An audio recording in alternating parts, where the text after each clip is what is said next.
ભારતની જનગણના 2027માં HLO app એટલે કે હાઉસ લિસ્ટિંગ ઓપરેશન એપ્લિકેશનની અંદર જે 33 પ્રશ્નો છે એ આપણે આ વિડીયોમાં જોઈશું, જેથી કરીને જે નાગરિકો છે તદુપરાંત જે મિત્રો ગણતરીદાર અને સુપરવાઇઝર્સ છે એમને પણ એપ્લિકેશનમાં કેવા પ્રશ્નો આવશે એ આના વિડીયોથી સમજી શકશે। અહીં સ્ક્રીન પર તમે જોઈ શકો છો આ જે કંઈ માહિતી છે એવી જે અંદરથી ઓનલાઈન આપોઆપ આવશે, જે તમારો બ્લોક હોય એ પ્રમાણે પસંદગી થઈને। અને ઘર યાદી બ્લોકની અંદર તમે જોઈ શકો છો આટલા પ્રકારના મેનુ અંદર હોય છે। હવે આપણે પ્રશ્નોની શરૂઆત કરીશું। અહીં આગળ મકાન નંબર અને જનગણના ઘર નંબર એ બધું ગણતરીદાર અને સુપરવાઇઝર એમની તાલીમમાંથી શીખીને જે કંઈ એન્ટ્રી કરશે। હવે પ્રશ્નો જોઈએ તો ભોંયતળિયામાં વપરાયેલ મુખ્ય સામગ્રી ઘરની અંદરને પૂછે છે, એમાં આટલા ઓપ્શન છે: માટી, લાકડું, પાકી ઈંટ, પથ્થર, સિમેન્ટ, મોઝેક અને અન્ય। આમાંથી કોઈ પણ એક પસંદ કરવાનું અને આગળ વધવાનું છે। વચ્ચે જમ્પ છે એમાં કેવું કે કોઈ વાર ભૂલ પડી હોય તો ડાયરેક્ટ 15મા પ્રશ્ન પર જવું હોય તો સુપરવાઇઝર સૂચના આપે કે ભાઈ આમાં ભૂલ છે તો એ સુધારા માટે। ત્યાર પછી 5મો પ્રશ્ન, દિવાલમાં વપરાયેલ મુખ્ય સામગ્રી કઈ કઈ છે? તો આ ઓપ્શન આપેલા છે, એમાંથી પસંદ કરવાનું છે। ઘાસની દિવાલ છે, પ્લાસ્ટિક છે, માટી છે વગેરે। એ પ્રમાણે 6થો પ્રશ્ન, છતમાં વપરાયેલ મુખ્ય સામગ્રી, અહીંયા ઓપ્શન આપેલા છે, એમાંથી આપણે લેવાની છે કોઈ પણ એક વિકલ્પ પસંદ કરી અને આગળ વધવાનું છે। જેવું હોય એ ઘરના માલિકને પૂછીને આગળ વધવાનું। 7મું છે જનગણના ઘરનો ઉપયોગ નક્કી કરો।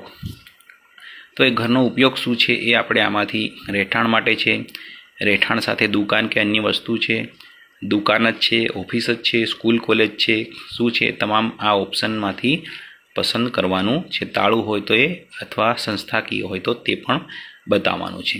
ત્યાર પછી 8મો પ્રશ્ન, આ જનગણના ઘરની સ્થિતિ કેવી છે? સારી છે, થોડુંક રહેવા લાયક હોય તો રહેવા લાયક બતાવવાનું અને છેલ્લે ન હોય તો ન બતાવવાનું।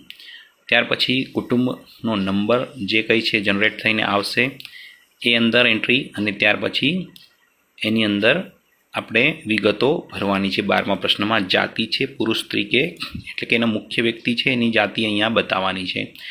જો અનુસૂચિત જાતિ કે અનુસૂચિત જનજાતિ કે અન્ય હોય તો 13 નંબરમાં તમે જોઈ શકો છો એમાંથી એ ઓપ્શન પસંદ કરવાનો છે। જાતિની અંદર SC ST અને અન્ય તમામ એવું આપેલું છે, એટલે એમાંથી પસંદ કરવાનું છે। 14 નંબર, આ ઘરની માલિકીનો દરજ્જો, પોતાની માલિકીનું છે, ભાડાનું, પરંતુ બીજે પોતાનું મકાન હોય તો એ ટીક કરવાનું, ભાડાનું છે અને બીજે માલિકીનું મકાન નથી અને અન્ય, આ રીતના ઓપ્શન છે।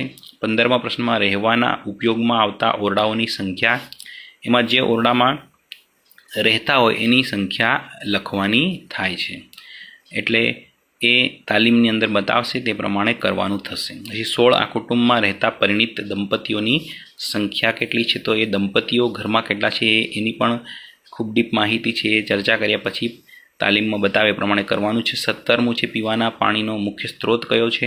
તો એમાં આટલા બધા સ્ત્રોત બતાવેલા છે, એમાં શુદ્ધિકરણ પ્રક્રિયા કરેલું નળનું પાણી કે પછી અન્ય કયા કયા છે એ પસંદ કરવાના। 18મો પ્રશ્ન, પીવાના પાણીના સ્ત્રોતની ઉપલબ્ધતા કઈ છે? પરિસરમાં છે કે પરિસરની નજીક છે, ક્યાં છે તે લખવાનું। 19ની અંદર પ્રકાશનો મુખ્ય સ્ત્રોત કયો છે એ આમાંથી જોઈને આપણે ટીક કરવાનું છે, વીજળી, કેરોસીન, સૌર ઉર્જા, અન્ય એ તમામ।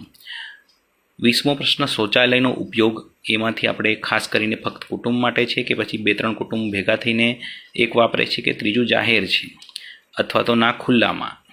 ત્યાર પછી 21મો પ્રશ્ન શૌચાલયના પ્રકારનો છે, એમાં ફ્લશવાળું છે કે પછી 2 ખાડાવાળું છે કે 1 ખાડાવાળું છે કે એમાંથી અલગ છે, સ્વયં સંચાલિત, આ રીતે જોવાનું છે।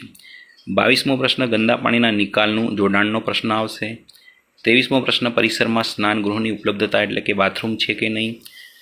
24મો પ્રશ્ન રસોડું અને LPG PNGના જોડાણની ઉપલબ્ધતા વિશે છે, એના અંદરથી ગેસનો બોટલ કે ડાયરેક્ટ પાઇપલાઇન જોડાણ છે એ તમામ બાબતોનો જવાબ કરવાનો છે। 25ની અંદર રસોઈ માટે ઉપયોગમાં લેવાતું મુખ્ય ઈંધણ કયું છે એનો જવાબ કરવાનો થશે, અને આની અંદરથી કુલ આટલા ઓપ્શન છે, જલાઉ, લાકડા, એ તમામ એમાંથી જોવાનું।